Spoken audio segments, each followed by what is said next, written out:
Well, hello, friend, and welcome back to the Sunday Snippets. Last week we talked about a little about landscapes and how you can add masking and how you can use the grid. And this week it's a continuation. So if you haven't watched it last week, go back and check out the first part. This is the second part. And this part we are going to talk about, let me think.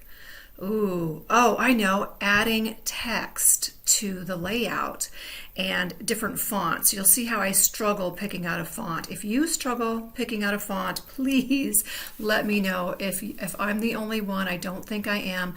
Another thing I would love for you to do is if there's a space down below this area inside of the private Facebook group, let me know what your favorite font is.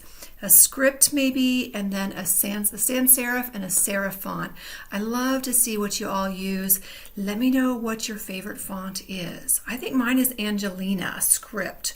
I just started, I installed that probably 6 months ago, and I use that a lot. And I know a lot of you who know me, I use another font called Impact because it's really thick, and I really like thick fonts and then real frilly fonts. So stay tuned for the next 5-10 minutes and watch how I added text and fonts to the layout. Bye for now. All right, so let's kind of zoom in a little bit. And now all we have to do is add the text in the bottom left-hand corner. So I'm going to go get my text tool. I like this color right here, but maybe it needs to be a little bit darker.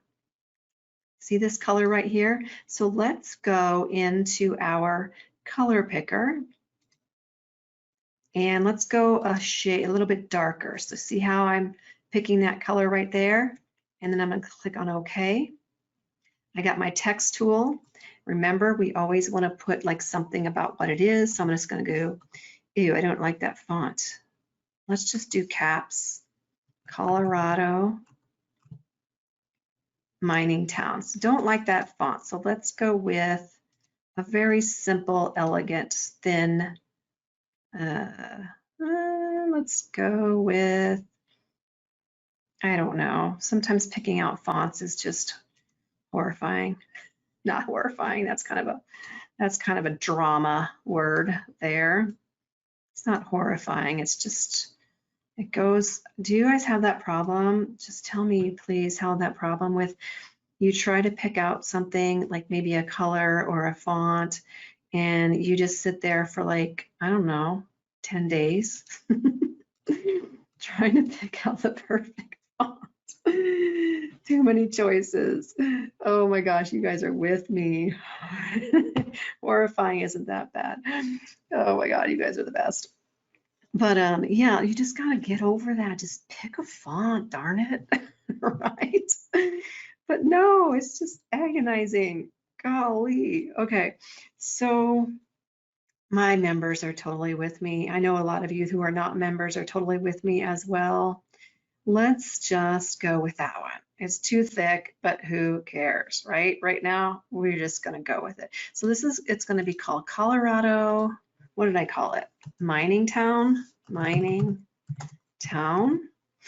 Mayflower Gulch, 2020. Okay, we got everything covered. We got the year in there. You always want to put the year in there. You always think you're going to remember the year, but you don't. I don't anyway. And I'm going to go back to my text tool and I'm going to go center.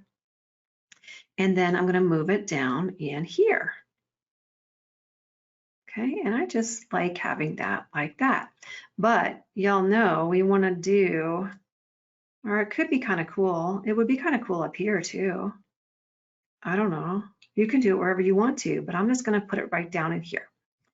And once I have it kind of in the place that I want it to be, I really need to kind of cut that line out because I want that line to be gone, both of those lines. So see these layers over here to the right hand side?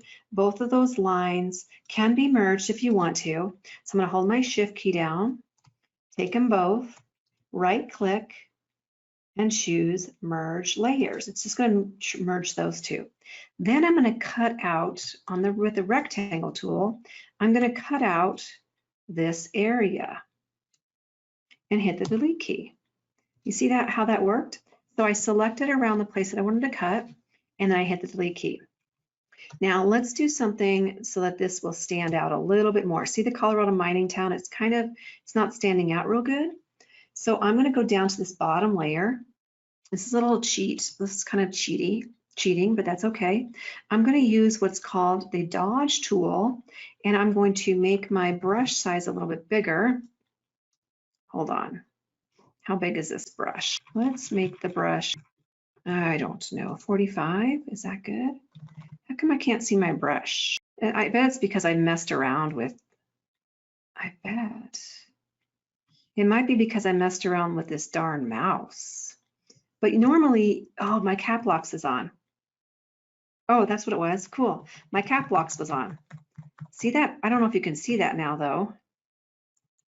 I got a big old brush now. And see how I'm just clicking and dragging? I want to put the exposure up big time. That dodge tool is pulling out. Yes. Okay, that's fine. A black box is fine. And it's making that, I'm just clicking and dragging over the top of that area of the background. And it's lightening it up so that you can see it. Cool.